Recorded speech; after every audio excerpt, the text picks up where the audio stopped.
Hi, this is Frank of Simply Bananas. Welcome back. I'm always talking about banana blood or blood of the banana, which is actually the sap of the banana. And anywhere it comes from out of these plants, it can stain. And to give you an idea, check this out.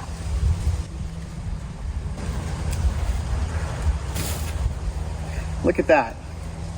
This is all sap of the banana, also known as banana blood. But how did we get here? Let's take a look back.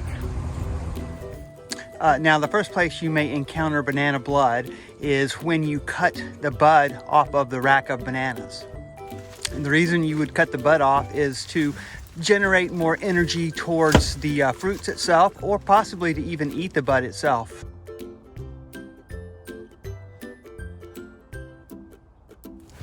You can see the latex dripping out of the bud onto the shirt.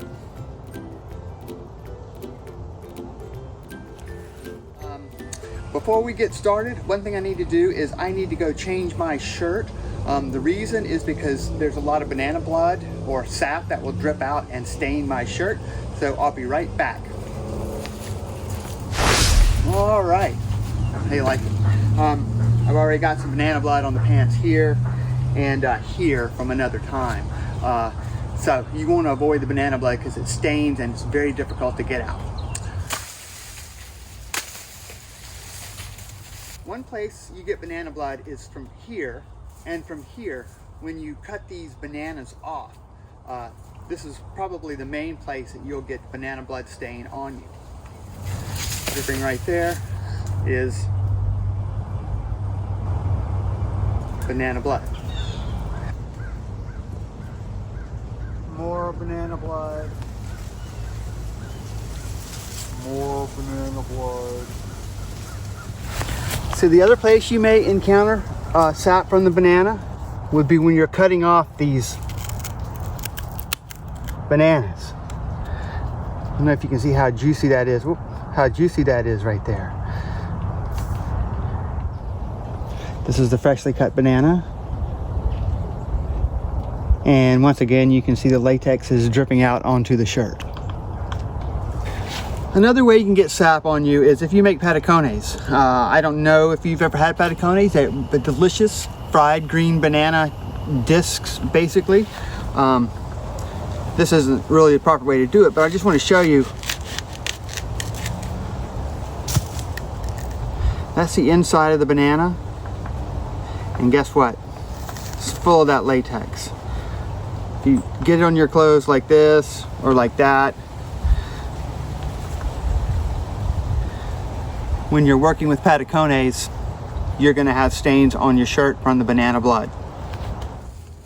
So this is probably the final way that you can get banana blood on your clothes, by taking down the old horse, as they call it.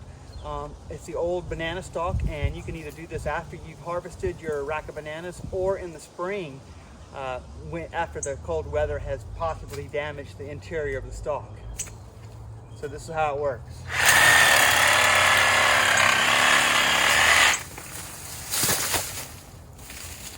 A lot of that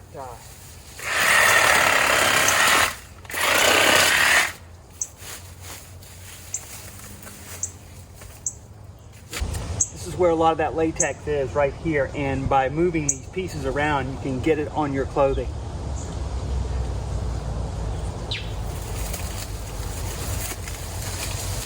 So to recap, let me tell you the 5 ways you can come into contact with banana blood. You can remove the bud and get it on you that way. You can remove the rack of bananas and get it on you that way. Also, when you remove individual bananas, there's a good chance you can get banana blood on you then, as well as when you make patacones and dealing with the green bananas. And finally, when you cut down the banana stalk.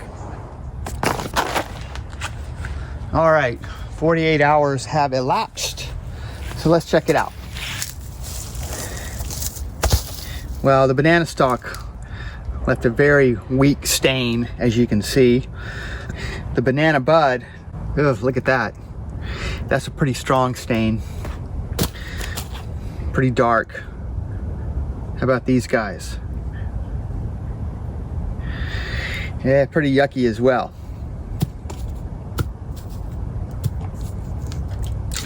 So the next thing we'll do is put this in the washing machine and see what happens. All right, so let's go check on the shirt.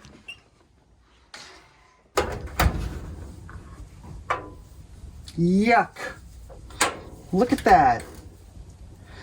It totally looks like blood stains, except for that one. That one looks like oil. But that definitely looks like blood. So just to recap, you can get banana blood from cutting the flower. You can get banana blood from cutting the stalk. You can get banana blood from cutting the individual bananas. You can get banana blood from making patacones or working with the green fruit. And the final way that we showed you is actually cutting down the entire stalk.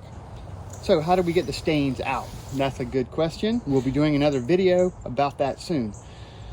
So you may as well subscribe now and hit that bell so you won't miss the video when it comes out.